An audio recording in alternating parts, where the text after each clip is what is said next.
Rights to freedom is dead. We're coming to get our check. Black first, my brothers and sisters. Welcome to the Afro Elite YouTube channel. I'm your host, Afro Elite. Now, before we get started, please make sure that you guys hit that subscribe button. So you're subscribed, hit that notification button so you get notified with every single broadcast, every single video. Hit that like button and share this on your various social media platforms. All of that helps the reach and the growth of the channel, and I appreciate it very much. Now, for years, Chicago has been a euphemism for black people. So anytime we talk about racism that's being done to us, we always have some racists say, well, what about Chicago? What about all the crime in Chicago? And when they say crime in Chicago, they mean black people. They mean black on black crime. That's what they mean when they say crime in Chicago. They completely ignore all of the other races and ethnicities of people who live in the city who also commit crimes. They completely ignore all of the crime that was committed before black people even started living in the city.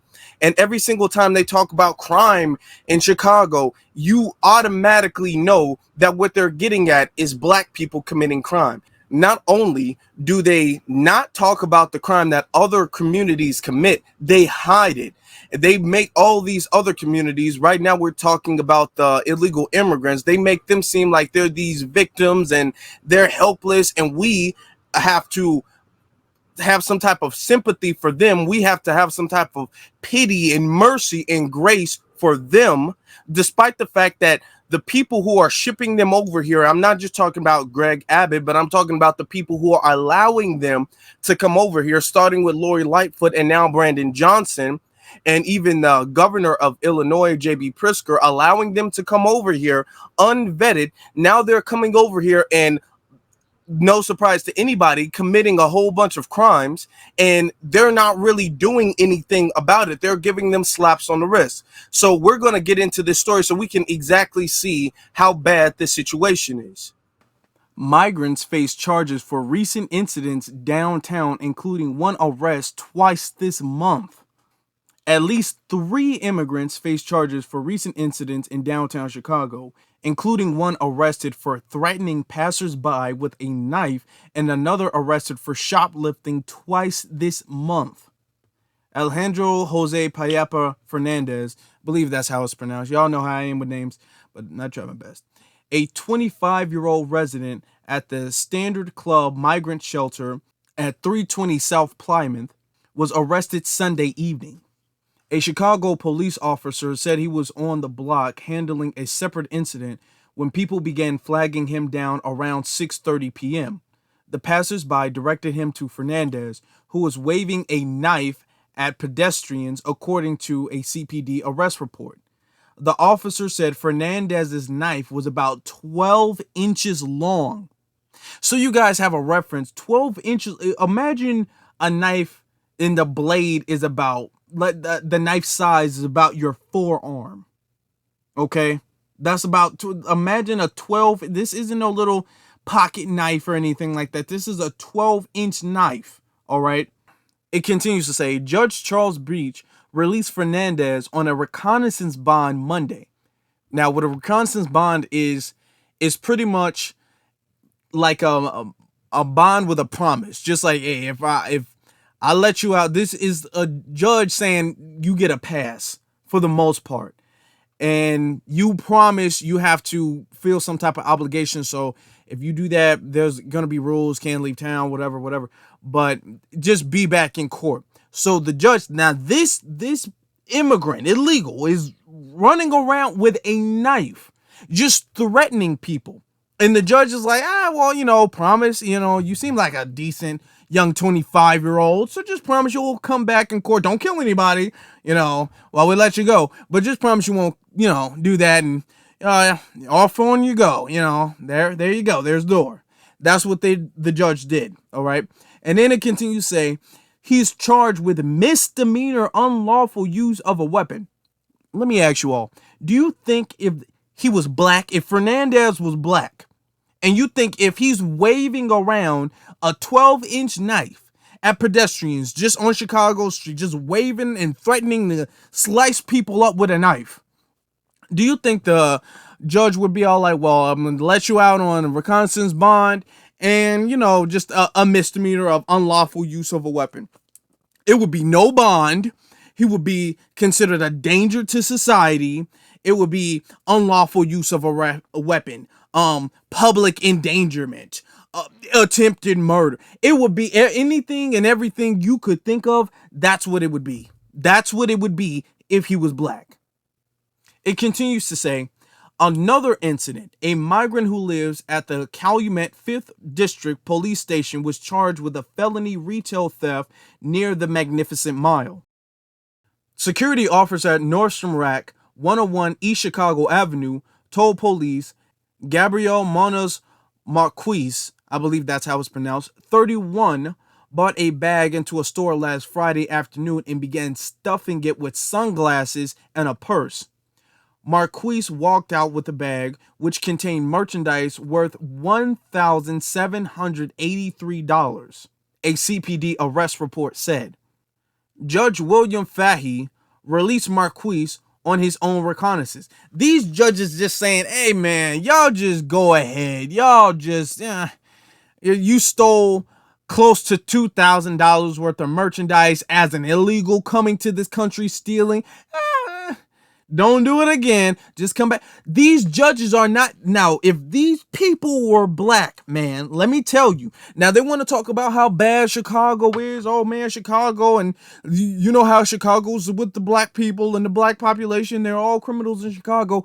But these people are coming over here, committing crimes in the city, and the judges are just letting them go.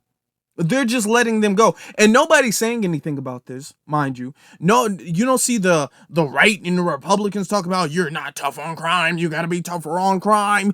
Oh, what are you doing? Why are you letting them go? They're not saying that because tough on crime only applies to black people. And as long as the judges are letting somebody go that's not black, they don't care.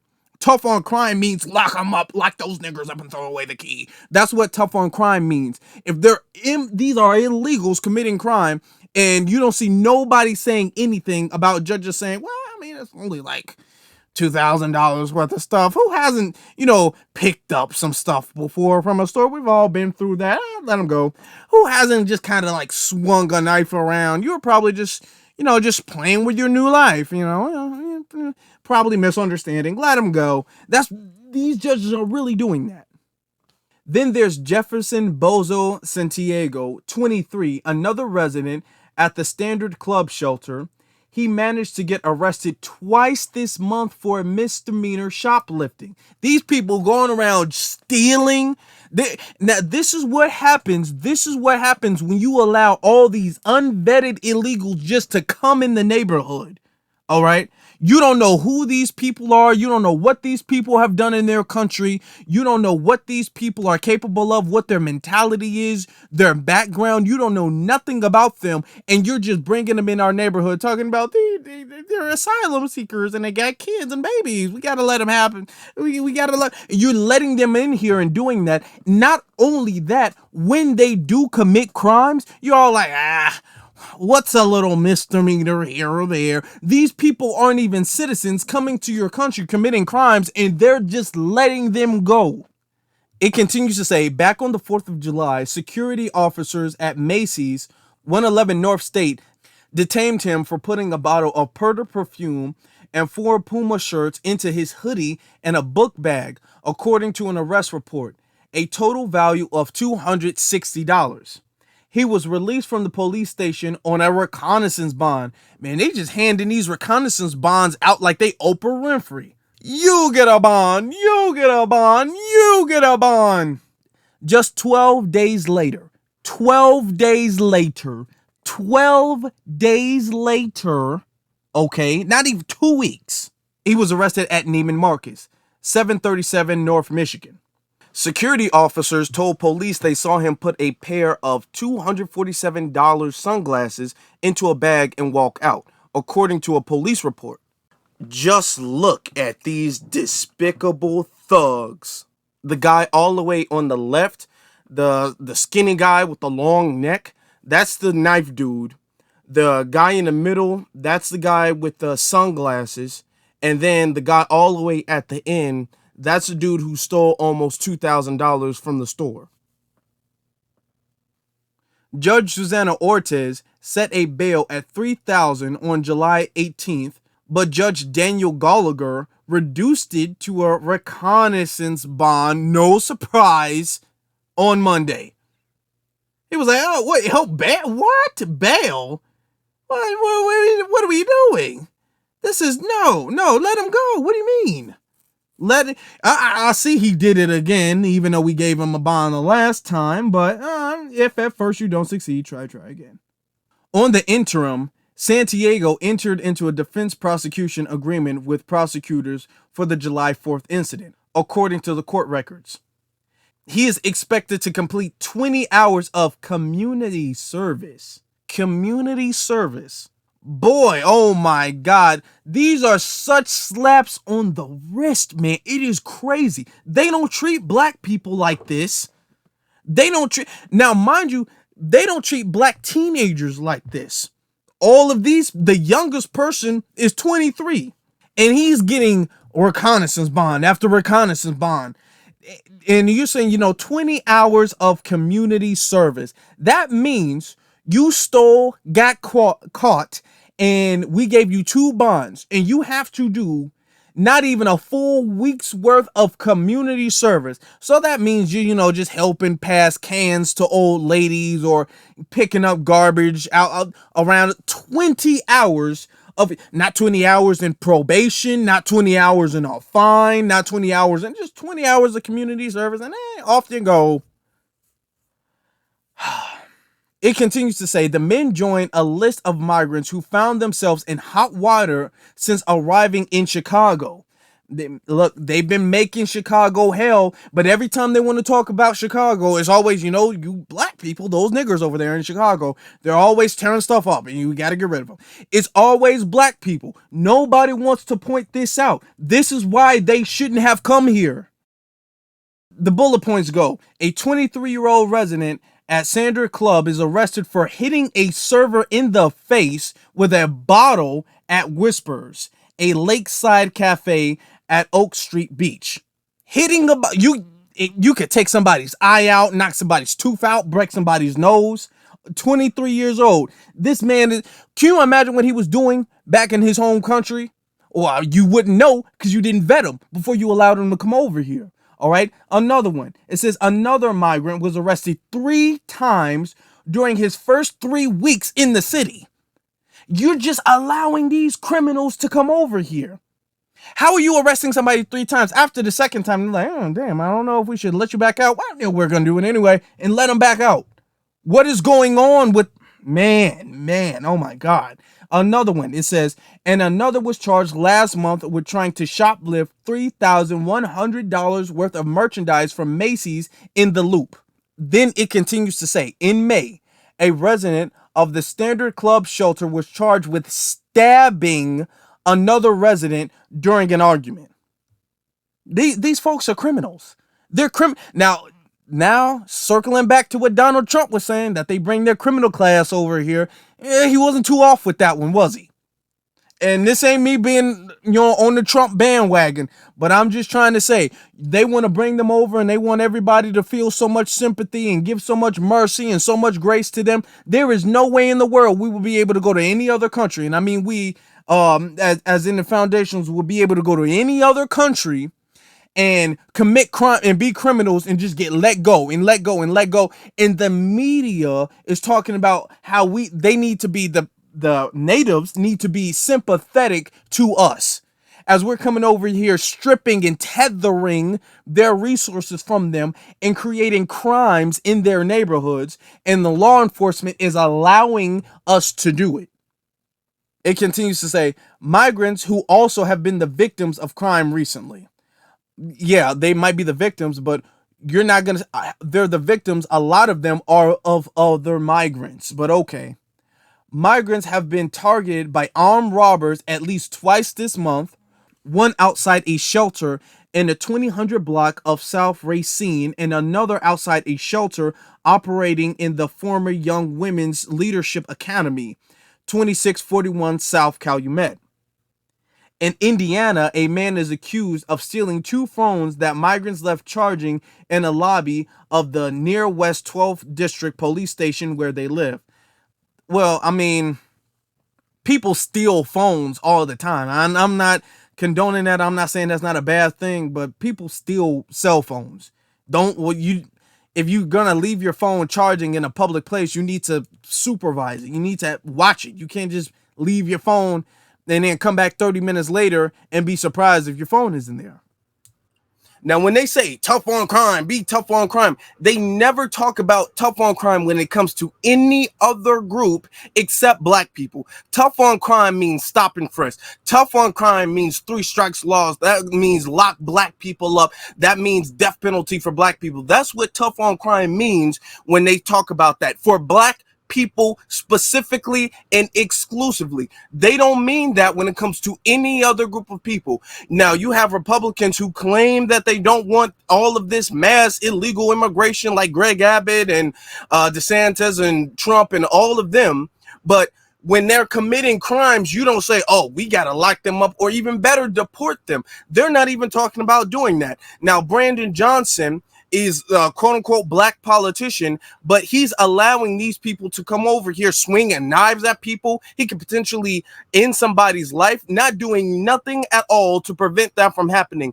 Not only is he not doing anything to prevent that from happening, when he allows people to get away with that, when he allows people to just walk on the street the next day after getting arrested for doing that, that incentivizes that type of behavior. You're not vetting anybody who's coming over here off these buses. You're trying to make everybody feel sorry for them, and they're coming over here, they're robbing, they're stealing, they're terrorizing the community. Now, if these were black people who went anywhere in the world and they did any single thing, they'd be locked up. The media would be pointing them out as these dangerous criminal thugs. The native population wouldn't feel sorry for them. And that's how the situation would be if it was black people. But because it's not black people, they're coming over here, they're committing crimes. Like, oh, well, you know, what's 1 or 2 misdemeanors? Okay, well, what's 1 knife? Well, what's 1 carjacking? Oh, well, what's 1 shooting? Well, what's 1 kidnapping? It's going to get into that thing because they're coming over here and they're a protected class. Not only are they getting our resources that they don't deserve, that they didn't earn because they shouldn't be here, they're coming over here committing crimes and being protected, just let off the hook. And nobody is saying anything about that. They got to go. They have to go. The situation is only going to get worse. It's only going to get worse. These illegals are only going to take their crime up a notch, and people are going to start being hurt, and the situation is going to be unfixable for law enforcement and for Brandon Johnson once it reaches that point. So what he needs to do is he needs to put them back on their buses, back on their planes, back on their bikes, or however they came over here, and send them back to their own country. Brothers and sisters, I want to know what you all think about this situation in the comment section below. What do you think should happen with the criminal class of the illegals that are coming over here? What do you think should happen with them in general? What do you think the law enforcement and Brandon Johnson should do about it? Let me know that in the comment section below. Also, you should be following me on my various social media platforms, which is Afro Elite on Instagram and the Afro Elite on X. Yes. Also, before you leave, please do not forget to hit that subscribe button. We're on our way to 10,000 subscribers. We're heading there pretty fast. We're doing a good job. So please make sure you're a part of that by hitting that subscribe button, hitting that notification bell so you don't miss out on any future content. Also, hitting that like button. All of these things help the reach and the growth of the channel, including sharing it as well, too. Now, with that being said, my brothers and sisters, be one salute to every single last one of you all, and you all have a good one.